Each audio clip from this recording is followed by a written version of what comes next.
미국과 중국의 1박 2일 정상회담이 시작됩니다. 회담에 앞서 트럼프 미국 대통령은 북핵 해결 의지를 거듭 강조하며 압박 수위를 최고조로 끌어올렸습니다. 워싱턴 현엄석 특파원입니다. 북한은 큰 문제이며 해결하는 것은 나의 책임이다. 사실상의 북핵 담판이 될 시진핑 중국 국가주석과의 정상회담을 앞두고 트럼프 대통령이 북한 문제 해결 의지를 거듭 천명했습니다. North Korea, we have a big problem. We have somebody that is not doing the right thing, and that's going to be my responsibility. 중국이 북한 문제를 해결하지 않으면 직접 할 것이라고 했던 최후 통첩성 경고를 재확인한 것입니다. 백악관 측도 정상회담에서 북한과 거래하는 중국의 기업과 기관을 겨냥한 제재, 세컨더리 보이콧이 논의될 것임을 분명히 하며 대중국 압박 수위를 끌어올렸습니다. 트럼프는 특히 아베 신조 일본 총리와의 통화에서 모든 선택지가 테이블 위에 있다고 강조해 군사행동이 미국의 대북 독자 조치의 카드임을 강하게 시사했습니다. 트럼프는 또 오바마 정부로부터 엉망진창인 상태로 북한 문제를 물려받았다며 바로잡을 것이라고 역설했습니다. That responsibility could have been made a lot easier if it was handled years ago. 트럼프가 이번에는 북핵 문제에 대한 중국과의 이견을 외교적 언사로 봉합하지는 않겠다는 분위기여서 회담 시작을 앞두고 긴장감도 높아지고 있습니다. 워싱턴에서 MBC 뉴스 현원섭입니다. 북한은 어제 발사한 탄도미사일에 대해 아직까지 침묵하고 있습니다. 발사 실패라는 관측이 흘러나오는 가운데 미사일 종류에 대한 한미 군 당국의 분석은 엇갈리고 있습니다. 구경근 기자입니다. 북한은 미사일 발사에 성공하면 관영 매체를 동원해 대대적으로 선전했습니다. 지난 2월과 3월 김정은이 지켜보는 가운데 북극성 2형과 스커드 2R을 발사했을 때는 발사 장면을 반복해 보여주며 기술 능력을 자랑했습니다. 이제 우리 인민군대는 소중과 지상, 임의 공간에서 가장 정확하고 가장 신속하게 전략적 임무를 수행할 수 있게 됐다고. 하지만 어제 신포에서 발사한 미사일에 대해선 북한이 굳게 입을 다물고 있습니다. 발사에 실패했을 가능성 때문이라는 관측이 많습니다. 게다가 외신은 미국 국방부 관계자의 말을 인용해 미사일 재원이 스커드 2R이며 날아가다 결함이 생겨 추락했다고 전했습니다. 고체 연료를 사용하는 KN-15 계열과 달리 액체 연료가 사용됐다고도 덧붙였습니다. 반면 우리 군은 KN-15 계열의 북극성 2형이라는 초기 분석 결과를 고수한 채 성공 여부는 단정짓지 않았습니다.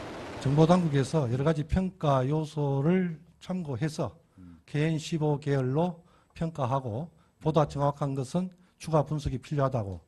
이런 가운데 김관진 청와대 국가안보실장은 허버트 맥마스터 미국 국가안보보좌관과 전화통화를 갖고 북한의 미사일 도발을 강력히 규탄했습니다. 사드 배치 방침도 거듭 확인하면서 유엔 안보리 조치를 포함한 대북 제재에 긴밀히 공조하기로 뜻을 모았습니다.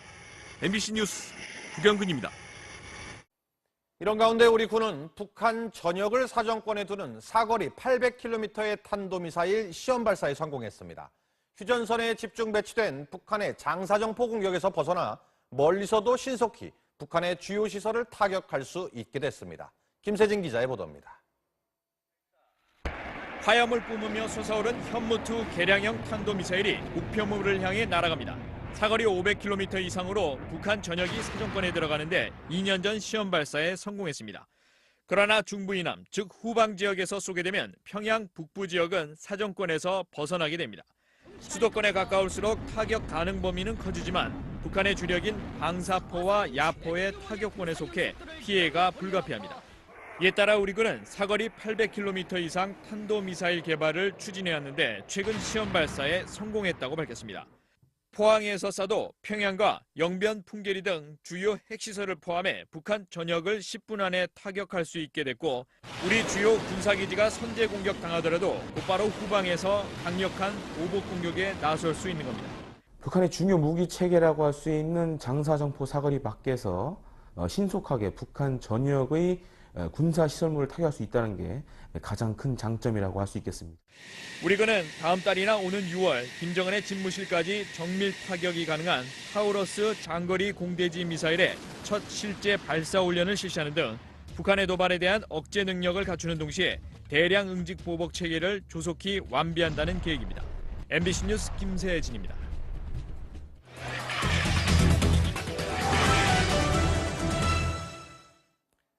한미연합군의 대북 군사작전 계획인 이른바 작계 5015가 해킹을 통해 유출된 것으로 드러났습니다. 과거에 있었던 작계 5027을 폐기하고 전면전 등에 대비해 새로 만든 최신 작전 계획인데요. 지난해 국방부 내부 전산망 해킹 때 이런 핵심 군사작전 계획들이 무더기로 빠져나간 겁니다. 수정이 불가피해졌습니다. 김정호 기자의 단독 보도입니다. 군 내부 전산망 해킹 사건을 수사 중인 군 당국이 한미연합군의 군사작전 계획이 유출된 사실을 확인했습니다. 이 가운데는 2015년 한미 양국이 서명한 작전계획 5015도 포함됐습니다. 2급 비밀인 작계 5015는 북한과의 국지전 대비는 물론 전면전 때 선제 타격과 적 지휘부 제거를 위한 부대 배치 계획 등을 담고 있는 최신 작전 계획으로 알려져 있습니다. 작계 5015가 적용되면서 기존의 작계 5027은 폐기됐습니다.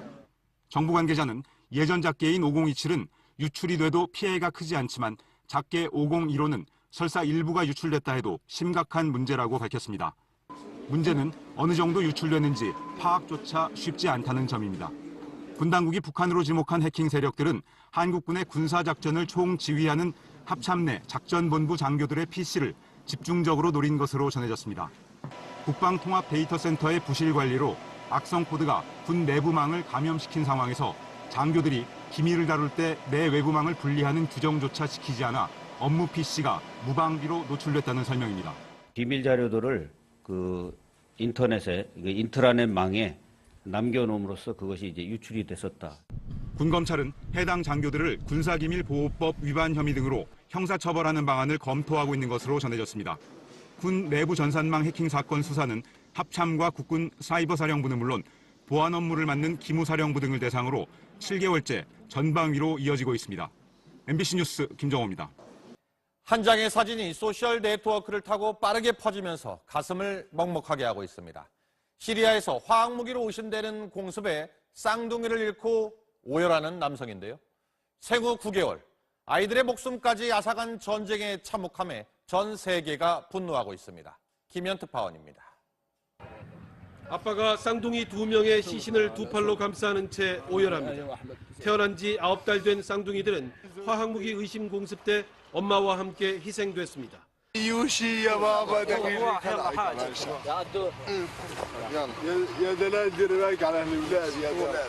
병원에는 의식도 없이 호흡기를 단 어린이 환자가 넘쳐납니다.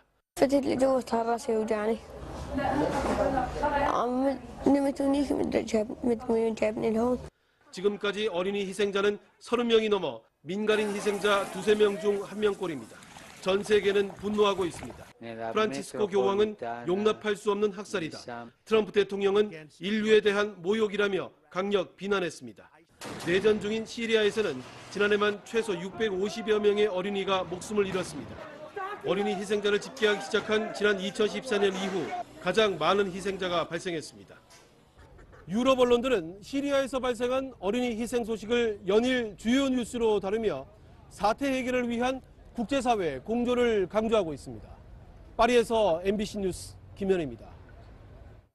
네, 이 국제사회 공조를 위해 유엔 안전보장이사회가 긴급 회의를 가졌지만 미국과 러시아가 정면 충돌했습니다. 이 러시아는 시리아 정부 편을 들며 결의안에 반대했고 미국은 독자 행동에 나설 수 있다고 경고했습니다. 홍신영 기자입니다.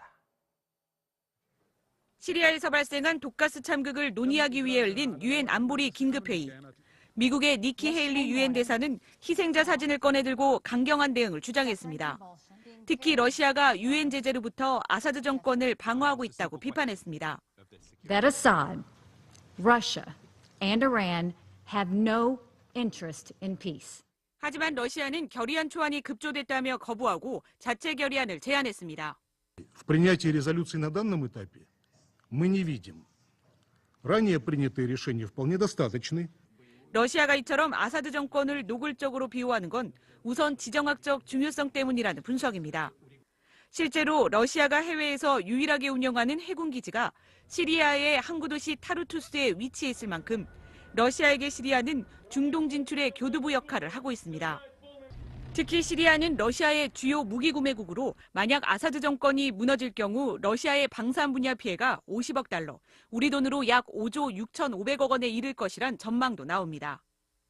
상임이사국인 러시아의 반대로 안보리 결의안 통과 여부가 불투명해진 가운데 미국은 유엔이 단합돼 행동하지 않으면 독자 행동에 나설 수 있다고 경고했습니다.